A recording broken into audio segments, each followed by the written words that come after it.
Hello, everybody. I hope you're having a great week this week. My week is going so fast, but it's been a productive week. I'm getting a lot accomplished. I wanted to begin by telling you a little bit of a story about a zoologist. He and his friend were walking down a New York City street one day, and in the midst of all of the noise and the screeching tires, the honking horns, everything that goes on in the city, the zoologist said, "Listen to that cricket." Well, his friend had kind of a puzzled look on his face, and he turned to the zoologist and he said, "You can hear a cricket in the middle of all this noise?" Just then the zoologist pulls a quarter out of his pocket, flips it up into the air and allows it to fall to the ground. And when it clinked on the sidewalk, nearly everybody around them turned in response to the quarter hitting the sidewalk. The zoologist said to his friend, "We hear what we listen for." Well, I was wondering, are you a good listener? I have to confess to you, there's so many times that I need so much help in being a good listener. I was reminded of that this past weekend. I was visiting with a Friendship Village resident, and the visit went fine, but afterwards, as I began to kind of assess my interaction with the resident, I thought to myself, goodness, I need to be a much better listener. A big part of my clinical training was on listening techniques. And today, I'd like to explore with you an experience that Jesus had, which I think will illustrate for us how to be a good listener. In fact, I think that story is going to go a little bit farther, and it's going to illustrate for us ways in which we may not listen so well and need some improvement in.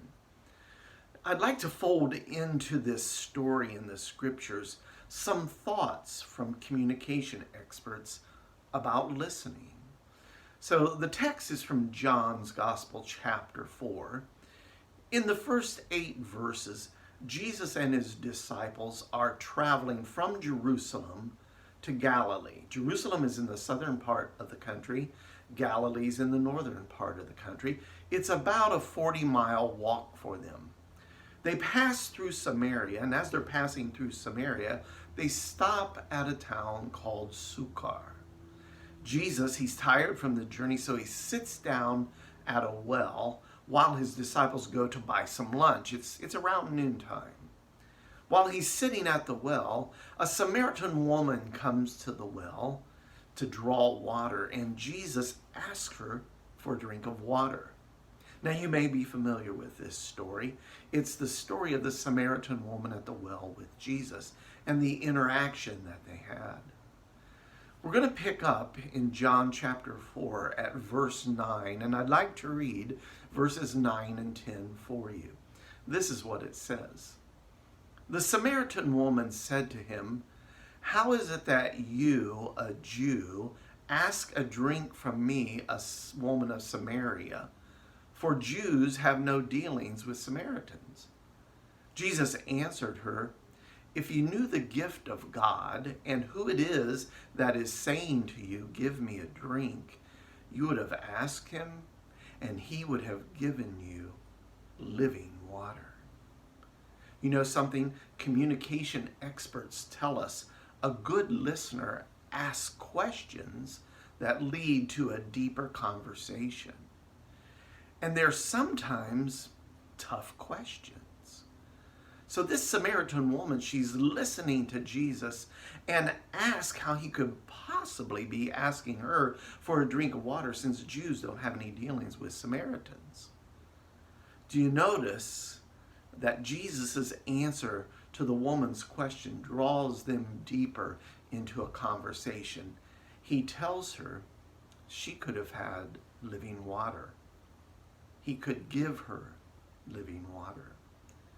I'm wondering, as a listener, does your listening and your questions bring about a deeper conversation with people? Maybe a spiritual conversation, as this one was becoming between Jesus and the woman at the well. Our story continues in John chapter 4, verses 11 through 14, and this is what it says. The woman said to him, "Sir, you have nothing to draw water with, and the well is deep. Where do you get that living water? Are you greater than our father Jacob? He gave us the well and drank from it himself, as did his sons and his livestock." Jesus answered her, "Everyone who drinks of this water will be thirsty again. But whoever drinks of the water that I will give him will never be thirsty again. The water that I will give him will become in him a spring of water welling up to eternal life." Communication experts tell us that good listening is the key to developing good insights. The Samaritan woman was listening, and she was observant enough to know that Jesus didn't have any way of getting water from the well to give to her. She's thinking physical water, but we know Jesus is talking about spiritual water. So she asked another question, hoping to get clarity about what Jesus means. I actually think she's a pretty good listener here. As a listener, I'm wondering, do you ask questions that'll add clarity to the conversation? Did you know that people will tell you all sorts of things about themselves if they believe you're truly listening? Well, that's what's happening here. We continue on, John chapter 4, verse 15. This is what it says. The woman said to him, "Sir, give me this water, so that I will not be thirsty or have to come here to draw water." Well, communication experts tell us a good listener draws out important information from others. The Samaritan woman had just heard Jesus say, "Everyone who drinks this water will be thirsty again, but whoever drinks the water that I give him will never thirst again." In her listening, she senses the possibility of never having to come to the well again. Why doesn't she want to come to that well? Well, it's noontime. It's the hottest part of the day. You know, she had a reputation in the city of Sychar. That's why she didn't want to go to the well. I'm wondering, as a listener, does your genuineness and honesty allow others to share more of themselves with you? This woman's listening compelled her to ask deeper questions of Jesus. Now the story continues in John chapter 4, verses 16 through 18. This is what it says. Jesus said to her, "Go, call your husband and come here." The woman answered him, "I have no husband." Jesus said to her, "You are right in saying, 'I have no husband,' for you have had 5 husbands, and the one you now have is not your husband. What you have said is true." Well, communication experts tell us we need to talk much less than we listen in our conversations. In fact, you can think of it in terms of an 80-20 rule, with 80% of the time being the time we listen and 20% of the time being the amount of time that we talk. In this brief exchange, Jesus uses 38 words. And the woman here, well, she uses just 4 words. She speaks less than 10% of the time. Really, I have to tell you, I think she's a good listener. Jesus already knew everything about the woman's life.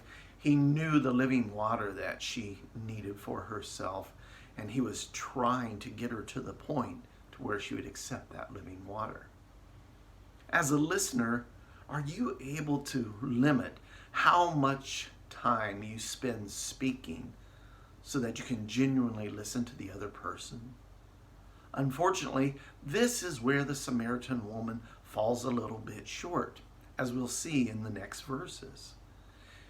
We continue on, John chapter 4, verses 19 through 26, and this is what it says. The woman said to him, "Sir, I perceive that you're a prophet.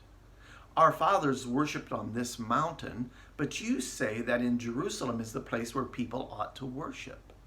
Jesus said to her, "Woman, Believe me, the hour is coming when neither on this mountain nor in Jerusalem will you worship the Father. You worship what you do not know. We worship what we know, for salvation is from the Jews. But the hour is coming and is now here when the true worshipers will worship the Father in spirit and in truth. For the Father is seeking such people to worship him. God is spirit, and those who worship him must worship in spirit and truth. The woman said to him, I know that Messiah is coming, he who is called the Christ. When he comes, he will tell us all things. Jesus said to her, I who speak to you am he. Well, communication experts tell us most people focus on learning how to communicate, to present their own ideas by talking, rather than communicating by listening. The Samaritan woman now presents her understanding of her religion. Do you notice she kind of takes over the conversation? To some degree, she stops being a good listener. In fact, in this little exchange here, there's 133 words used. 33% of the words are the woman's. Previously, she had used less than 10%. Now she's using 33% of the time. Jesus says some tough things to her. He says, go and get your husband, bring him back here. And the statement, well, that makes the woman pretty uncomfortable. So she changes the subject, still missing the spiritual nature of what Jesus is saying. In her religion, she knows the Messiah is coming, and Jesus tells her he is the Messiah. I'm wondering, as a listener, are you more interested in making your views known? That's probably the single biggest mistake most people make in most of their conversations. It is for me, and it was for this woman at this time. You know, there's a famous Christian theologian named G.K. Chesterton, and he once said this. He said, there's a lot of difference between hearing and listening. Well, we want to continue on and see how this little story ends. John chapter 4, verses 27 through 29. This is what it says. Just then his disciples came back. They marveled that he was talking to a woman. But no one said, what do you seek?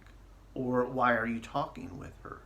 So the woman left her water jar and went away into the town and said to the people, come and see a man who told me all that I have ever done. Can this be the Christ? Communication experts tell us our minds can think at about 800 words a minute, but we speak at about 150 words a minute. You know, the Samaritan woman, she hears what Jesus has said, and she now begins to understand the spiritual nature of the conversation. She really is a pretty good listener. She goes into the city of Sychar. She hears what Jesus has said, and now she begins to understand what it's all about. She tells the people of Sychar, come and see a man who told me all I ever did. And listen to him. Listen to this man who knows everything about my thirst. I think he's the Messiah. Well, in our conversations, we have the capacity to be far greater listeners than talkers. You know, I believe God puts us into conversations with people to listen to their needs, to listen to their wants, their pain, their joy, their sadness, and their spiritual condition, in order to help them find satisfaction in their spiritual thirst. You know, as that zoologist demonstrated in New York City by tossing a coin, we hear what we want to listen for. The Samaritan woman listened to Jesus. She dissected what he was saying. She asked some more questions that led to deeper conversation. I don't think she wanted to hear about her personal life, though. That's why she wanted to change the subject when Jesus asked her about her current husband. It was only when the Samaritan woman stopped hearing what she wanted to hear and began listening to Jesus that she received the living water that he was offering. Let's pray together that all of us can become better and more effective listeners like this Samaritan woman was. It changed her life. Well, until the next time, God bless all of you. Have a great week.